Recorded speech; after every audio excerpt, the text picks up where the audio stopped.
Hi there, and welcome back to another episode of The Foundations We Lay, where we explore the patterns, choices, and relationships that shape our lives and the families we build. So, first, how has this summer been for you? I hope it has been well. For some days, I know it's been very hot, and for other days, it was okay. It was great. But if this has not been a great summer for you, and you feel like you've been through a crushing and maybe a pressing time, I pray and hope that you were able to at least see the beauty that was surrounding you, even when it felt like you were in chaos. I also hope that you were able to seize opportunities that were placed before you, no matter what the circumstance was at the time. So, in the midst of chaos, may you find something that is even beautiful in the moment and that gives you pause to inhale and exhale and to practice and express gratitude even for that moment. So, if you have not caught the buzz, there are some of us who are in the middle of transitions. And previously, I have talked about forgiveness and letting go, but I wanted to continue that conversation just a little bit more because it's very prevalent on the journey of going from point A to point B. And that doesn't always mean that a physical uproot is going to take place, meaning that you're going to physically be relocated from where you are to somewhere else. It can look like going from being broken to healed, from being stuck in fear and doubt to walking by faith and victory. It can look like having a mindset shift and doing what you said you would do, shifting your perspective of what the world looks like to you on a daily basis. So we get to apply this to a variety of areas in our lives and look at what we may need to do to uproot not just what's happening externally, but also what's happening inside of us as well. So before we get to the desired destination, before we cross over to our promises, we get to let go. A process that we can try to do quickly, but if we find ourselves doing it quickly, you may see that you have to go back to the steps that you have skipped over because you missed some important bricks that is important in laying down the foundation for your next. So don't try to skip over your process. Go through it and go through it well, without the murmuring, without complaining. Of course, there are times where we're like, oh my gosh, this is a lot. But don't get to a place where you find yourself like constantly complaining about what's happening. It's a transition, so it's not permanent. When letting go, we look at the external process of people and things being removed. But when you think about it, as we declutter, as we leave an environment we have outgrown, we may feel physically or mentally lighter. What we see on the outside, the external, can be a symbolic visualization of what's taking place on the inside. Somewhere down the line, as we journey through life, we may have picked up emotional, spiritual, and physical attachments, including belief systems that have developed and fortified themselves in our lives. So, here's a quick nugget: just because you believe something doesn't mean that it is true. So, this means that if you have picked up a belief along the way, whether about yourself or someone else, doesn't mean that it's necessarily true. Just because a system has been in place for decades or even nearly a century, it doesn't mean that that system in place is good for you. It doesn't mean that that system is good for others. And it doesn't mean that that system cannot be replaced. It may be time for a new system.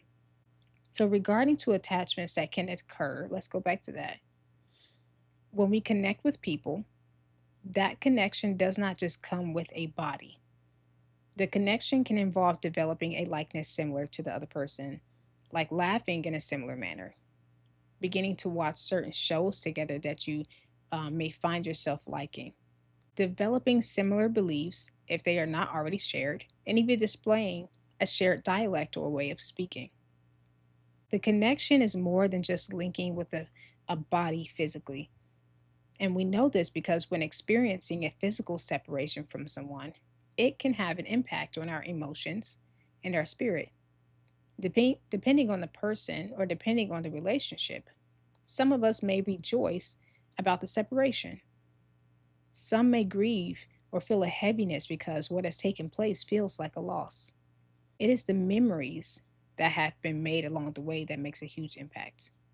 The shared memories of intimate conversations, having a great time at an outing, finally releasing a secret to someone that only you have known. It could also involve remembering a time of embarrassment or even feeling humiliated by someone you love. The memories. This is not just physical. As mentioned, it's spiritual as well.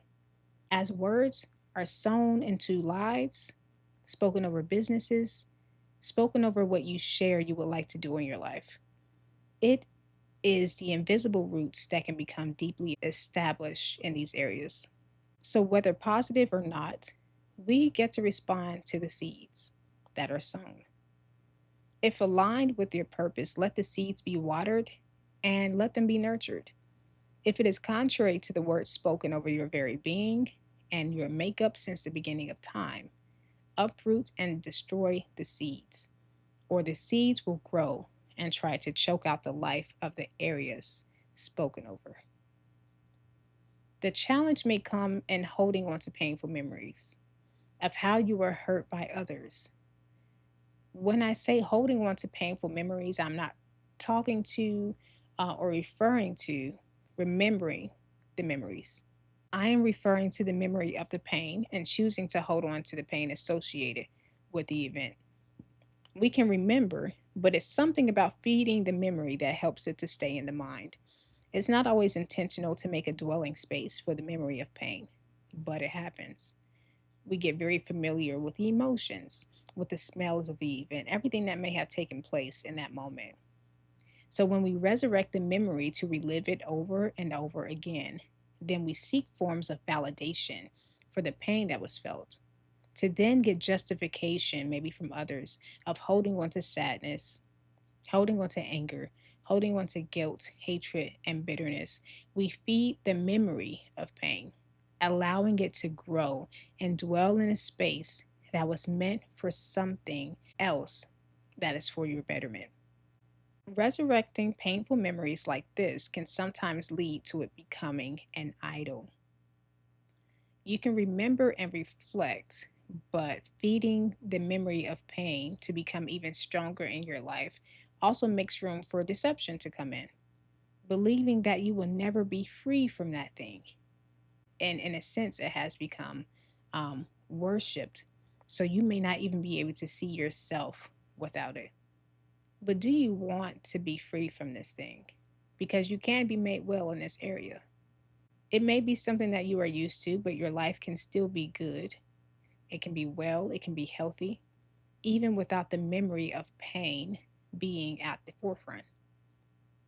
Someone may listen to this podcast, to this episode, and feel that they are not honoring someone that they have lost if they do not keep sadness alive, if they don't display their sadness for the individual that may have passed, that may have disconnected. But holding on to sadness does not prove that you love someone. So you can allow yourself the time and the space to heal and to know that you can move forward in life. Don't allow this thing to be a crutch and be the reason why you don't pursue greatness, why you don't pursue being made whole. In all the pain that has been endured, there's also a time to reflect on how far you have come. To know that you didn't quit, though you probably wanted to do that many times. There may have also been pauses and breaks, but you get to continue to get up and move forward. And for that, I'm very proud of you. I also want to tell you that though you may have been moving for many years, maybe months, you may not always have been going in the right direction to where you need to go. So, yes, the moment still stands that, yes, I'm proud of you for getting up and never giving up and continuing to move forward. But it is time for a reroute in the right direction. One of the reasons why you may not have gotten to your promised destination and may have been going in the wrong direction is because you have the wrong things with you. I'll start by saying, even when it comes to people being connected to the wrong individuals, for your destiny, for your purpose, can literally have you stuck. As some of them, as mentioned earlier, may sow seeds of doubt. Their motives may not be pure. And sometimes there's nothing wrong with the individual at all.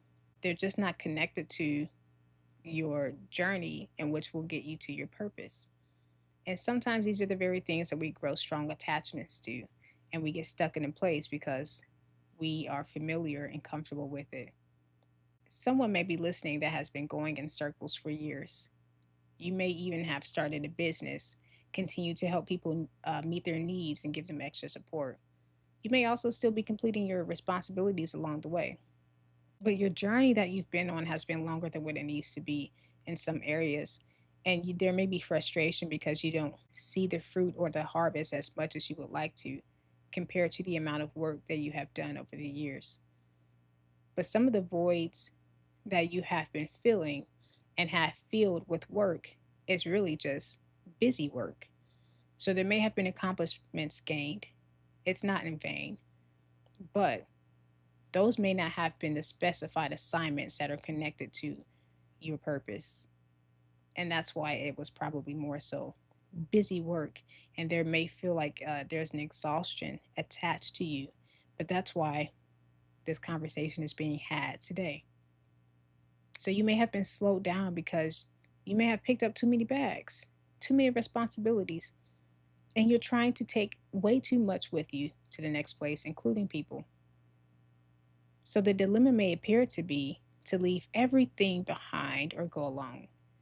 And just having those two things there may seem like it's very scary and may prevent you from wanting to move forward at all, because it's like, I'm here and everything may not be the best, but I have these people over here with me who I consider friends. I have this job here, and I have other things that seem to be working for me right now. But there's something internally that's letting you know there's more for you. So, to a degree, yes, leave things behind. Yes, go alone. But you cannot pass go with all of these things in your hand. For some people, it may look like people have naturally been separated from you. And these are things that are naturally falling off as you get closer and closer to that place of your journey. But as they fall off naturally, there doesn't have to be any tension or anything. You may find yourself bringing them right back in, trying to reconnect the very thing that is being severed. So for others, it may also look like being in a relationship that's not working out no matter what, no matter how hard you try, but you continue to force fit the situation. And that not only can contribute to increased tension, but it not just hurts you, but the other person and the other people that are involved. You may also say that you can never see yourself going to certain places and doing certain things, which is also another area that is holding you back. So, beliefs were mentioned earlier because of this very thing. The preferences that we hold and the limitations that we place on ourselves may be hindering our success walk. So, the very thing that you say you can't imagine doing, or the places you can't imagine yourself going, may be the very areas and spaces where you are supposed to be planting and building in. This is the case because the destination is not solely about you and your preferences, but rather what needs to come out of you. That's why we're talking about purpose. What skills do you possess? What talents, what gifts do you possess that needs to be distributed and planted here in the earth, in the areas that you're called to? But before you can go somewhere else to plant and to build, there are things that needs to come out of you so that the tools and the armor for your next will be placed inside of you and on you, fortifying you to stand and maintain the promise so that it's not squandered or relinquished or forfeited. So let there be an exchange of the old for the new. Exchange slothfulness for diligence. Exchange fear for faith. Low self worth for godly confidence. You don't have to do things the same way that you've always done them. And truthfully, where you're going, you shouldn't. And do know that you don't have to have all the ducks in a row. You don't have to have everything perfect in order to move forward. Let go of what's necessary and go. And make the adjustments before getting to the promise. If you would like to know what to take with you and what should be left behind, don't ask yourself, is this still serving me? Rather, ask yourself, is this aligned with my purpose? Am I bringing this because of emotional ties or because it's necessary for the journey? Am I bringing this because I want to please people and man? What am I really doing this for? Why am I bringing this? So, the dilemma mentioned earlier was to leave everything behind or go alone. The things that withstand the fire and test are to go with you. The things that fall apart in the fire, the things that show compromise and that don't stay, are to remain where they are, apart from you.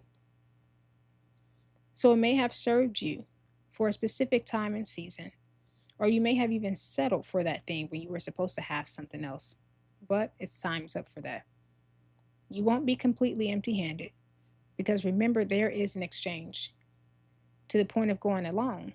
It may start to seem that way when you begin your journey, but you will be connected with helpers to support you along the way. Some people may help in passing, and some may be lifetime helpers. This is just an encouragement to let you know to not allow what appears to be a low number of people supporting you to stop you from progressing.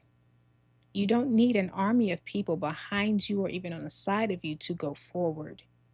Because when you are in godly purpose, all of heaven is backing you, and the people and friends he connects you to are for good purpose. When those people and those friends arrive, do not think that they are there to just help you feel good. This is where we also get to change our beliefs and mindsets. It's time to grow. It's time to elevate. It's time to grow higher.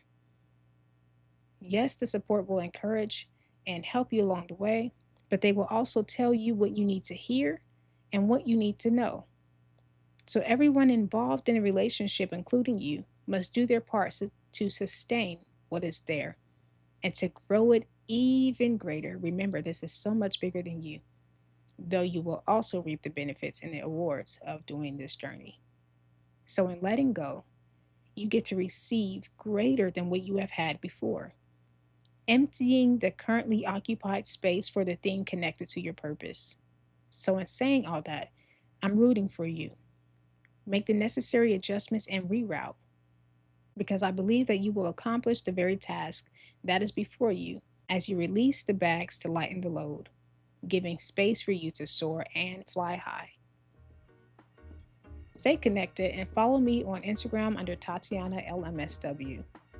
When you connect with me there, let me know that you're a listener from the podcast. For those who would like to give and support financially, go ahead and go over to buymeacoffee.com/Tatiana LMSW. And so I thank you again for tuning in and supporting this podcast.